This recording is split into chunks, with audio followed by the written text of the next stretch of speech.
Ninguém esperava que um dos episódios mais decisivos da guerra emergisse de uma cidade que raramente aparecia nos debates internacionais. Localizada na porção central do Donbass, Pokrovsk, cidade moldada por minas centenárias, pelo transporte de carvão metalúrgico e por corredores subterrâneos que alimentavam a indústria pesada ucraniana, vinha acumulando sinais claros de esgotamento muito antes da ofensiva russa atingir seu ápice. Quando suas defesas finalmente deixaram de funcionar, não foi apenas uma quebra tática. Desmoronou junto o sistema econômico que sustentava a parte fundamental do leste da Ucrânia desde o período soviético. Esse evento, segundo analistas de Kiev, Moscou e até de Bruxelas, representa um ponto de virada raro, o tipo de momento em que a queda de um único centro urbano altera a arquitetura de toda a guerra. Pokrovsk não era apenas mais um aglomerado urbano no mapa, era o centro que abastecia mais da metade do coque utilizado pela siderurgia ucraniana, conectado por ferrovias ao polo industrial de Dnipro, ao porto de Odessa e a plantas metalúrgicas em Pavlograd e Kryvyi Rih.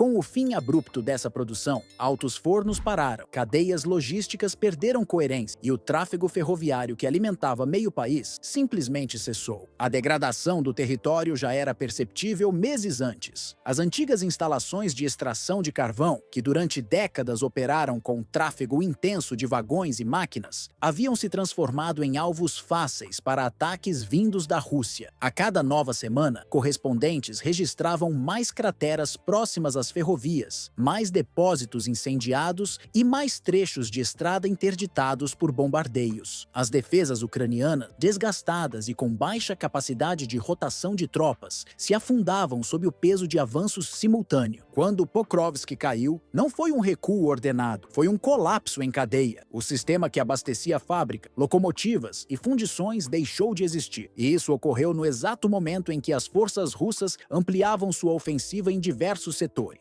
No oeste, unidades russas que partiram de Nevelsk conectaram suas linhas com agrupamentos que avançavam desde a região de Marfopol, criando um ar que estrangulou estradas secundárias usadas pela Ucrânia para mover munição e reforços. Ao sul, operações intensas transformaram campos agrícolas nos arredores de Guliai-Pole em zonas de lançamento para artilharia e drones. Entre Radionov e Orestov, cada ponto pressionado virou uma nova entrada para as tropas de Moscou. Em paralelo, a 36ª Brigada Mecanizada Russa consolidou posições recém-conquistadas e empurrou forças ucranianas para fora de pequenos vilarejos que até então pareciam insignificantes. Tikoye é o melhor exemplo. Uma comunidade que antes sequer aparecia em análises geopolíticas tornou-se essencial porque sua localização oferecia acesso a um centro logístico discreto, mas crítico. Ali, blindados ucranianos foram destruídos, redutos defensivos foram rompidos e o terreno foi convertido em passagem segura para manobras adicionais. Dinâmica semelhante ocorreu na área de Novopokrovsk, onde unidades de Kiev tentaram contra-atacar, mas acabaram perdendo veículos, lançadores e elementos básicos de defesa. Correspondentes ucranianos destacam que o terreno, devastado por semanas de explosões, passou a dificultar qualquer reposicionamento, expondo rotas que antes eram protegidas por bosques, colinas e armazéns. A pressão também se intensificou no setor de Seversk. A tomada rápida de povoados como Petrovskoye e Paskeno aproximou unidades russas de uma rota que leva diretamente a Kramatorsk e Slaviansk, cidades consideradas o núcleo da resistência ucraniana no Donbass. Para analistas militares, a luta em Seversk serve como trampolim para objetivos muito maiores no coração da defesa de Kiev. A instabilidade se espalha. Mesmo comentaristas ucranianos que antes defendiam abertamente as iniciativas do governo, admitem que as defesas em Kharkiv ruíram em vários segmentos. O colapso se estende de Borov a Kupiansk, formando um corredor vulnerável que pressiona toda a linha ucraniana. Enquanto as frentes de combate são comprimidas, o drama humano explode em Pokrovsk e Mirnohrad. Bombas de alto poder destrutivo caem diariamente, inviabilizando resgates. Estimativas apontam que cerca de 1.000 soldados continuam encurralados, com reservas mínimas de água, munição e alimento. Há relatos de que oficiais responsáveis pela coordenação tática deixaram a região dias antes, acentuando a sensação de abandono entre os recrutas que permaneceram ali. Com suprimentos armamentos escassos, rendições coletivas se multiplicaram. Segundo fontes russas, dezenas de prisioneiros foram retirados de zonas destruídas em condições físicas alarmantes. Brigadas como a 38ª e a 151ª aparecem entre as unidades que mais sofreram baixas e rendições entre Pokrovsk e New York, o pequeno assentamento ucraniano na região de Donetsk, não a cidade americana. A tragédia se reflete também em número. Estimativas independentes sugerem que as perdas acumuladas ultrapassam 690 mil soldados, embora Kiev e Moscou contestem esses valores. Drones registram cenas de desespero, descontrole e colapso de disciplina em algumas unidades, indicando uma erosão profunda da coesão interna. Outro episódio simbólico foi a morte de uma combatente ucraniana, famosa por integrar grupos de operações especiais. Autoridades russas a acusavam de participação em execuções. Kiev inicialmente afirmou que o ataque que a matou atingira um hospital, mas revisou a declaração e reconheceu que o alvo era militar. O caso provocou disputa narrativa e ilustra a crescente complexidade das ações clandestinas em campo. Com a queda de Pokrovsk, a crise de mobilização se intensifica. Em brigadas como a 71ª, grupos de assalto compostos por mulheres já atuam na linha de frente. Especialistas calculam que mais de 70 mil mulheres servem no exército ucraniano, um salto gigantesco em comparação ao início da guerra. Até combatentes estrangeiros enfrentam consequências severas. A morte recente de um voluntário francês em Kupiansk reacendeu o debate, especialmente na Europa, sobre o real risco enfrentado por estrangeiros que aderem à Legião Internacional. No plano diplomático, capitais ocidentais discutem alternativas. Uma delas inclui fornecer mísseis de longo alcance à Ucrânia para evitar enviar tropas europeias. Entretanto, Moscou afirma que sistemas ofensivos dos Estados Unidos, instalados em solo ucraniano, seriam motivo para retaliação direta. Apesar disso, vários governos da Europa e da Ásia assinaram declarações sugerindo que o plano americano poderia servir como base futura para negociações, desde que Kiev não aceite limitar seu exército, não renuncie ao Donbass e não abra mão da possibilidade de integrar alianças militares ocidentais no futuro. Críticos ucranianos avaliam que essa postura internacional prolonga o conflito ao invés de solucioná-lo, empurrando Kiev para uma guerra longa e de custo crescente. Moscou, por sua vez, afirma que o tempo favorece sua estratégia, especialmente em Zaporíjia e setores próximos, onde avanços graduais continuam. Ao fim desse processo devastador, Pokrovsk deixa de ser apenas um nome geográfico anotado em relatórios militares. Passa a representar algo muito maior, o retrato completo de um país que viu pilares inteiros desmoronarem ao mesmo tempo. A cidade se transforma em evidência material de um sistema que entrou em colapso, não apenas nas fábricas, nos trilhos ou nos depósitos de carvão, mas também na estrutura de comando, na capacidade de combate das brigadas e no moral das tropas que ainda permanecem no terreno. Nas ruínas que cercam o antigo centro industrial, permanecem soldados isolados, muitos deles sem suprimentos básicos, outros sem comunicação funcional com Kiev. Esses combatentes, espalhados entre edifícios destruídos, valas improvisadas e abrigos soterrados, simbolizam o estágio extremo de desgaste em que o conflito se encontra. Há relatos de unidades reduzidas a uma fração do seu efetivo inicial, incapazes de organizar rotações, evacuações ou linhas de substituição. Para muitos analistas, Pokrovsk sintetiza a ruptura militar que vinha sendo anunciada há meses, mas que só agora se materializa de forma incontornável. A crise também se reflete na composição das tropas. Brigadas inteiras perderam sua capacidade ofensiva e hoje operam de maneira fragmentada. A incorporação de mulheres em grupos de assalto, medida até então inédita em grande escala, revela tanto a escassez de efetivo quanto a pressão crescente sobre a capacidade de mobilização ucraniana. Ao mesmo tempo, o impacto humano ultrapassa as fronteiras do país. Combatentes estrangeiros que chegaram acreditando em missões rápidas e simbólicas agora figuram entre os mortos, reforçando a percepção de que o conflito engole qualquer um que alcance a linha de contato. O setor econômico também não escapou ao colapso. A perda da principal fonte de coque metalúrgico rompeu cadeias logísticas que alimentavam siderúrgicas em várias regiões do país. O bloqueio de rotas ferroviárias e a destruição de ramais vitais transformaram armazéns inteiros em estruturas inúteis. Especialistas calculam que, com a interrupção dessas atividades, parte da indústria pesada ucraniana entrou em estado de paralisação quase total, aumentando a dependência de importações e reduzindo drasticamente a capacidade do país de manter suas próprias forças em funcionamento. Enquanto isso, longe das trincheiras, chanceleres e assessores militares se reúnem em capitais distantes, Washington, Berlim, Paris, Varsóvia, debatendo prazo, pacotes de armamento e possíveis fórmulas de negociação. Mas essas conversas ocorrem em um ambiente desconectado da realidade imediata. No terreno, não há pausa e muito menos sinais de alívio. Cada dia significa uma nova linha de combate rompida, uma nova vila abandonada, outra onda de soldados cercados sem orientação clara. O contraste é brutal. Nos gabinetes, discute-se diplomacia, protocolos e cenários teóricos. Nas ruínas de Pokrovsk, a guerra avança sem tempo para cálculos diplomáticos. Para corresponsais que acompanham a ofensiva russa, a conclusão é direta. A queda de Pokrovsk não originou apenas uma derrota localizada, mas inaugurou uma etapa mais ampla da guerra, uma fase em que o ritmo da operação russa se intensifica, impulsionado pelo colapso logístico ucraniano e pela incapacidade de reorganizar linhas defensivas antes que novas regiões sejam atacadas. E à medida que novas investidas são registradas em Zaporíjia, no setor de Seversk e ao longo do arco que conecta o Donbass ao norte de Kharkiv, um fato se torna inevitável. Nada indica que a ofensiva russa vá desacelerar. Pelo contrário, a queda de Pokrovsk abriu caminho para um avanço que, segundo analistas militares, pode redefinir o curso inteiro do conflito.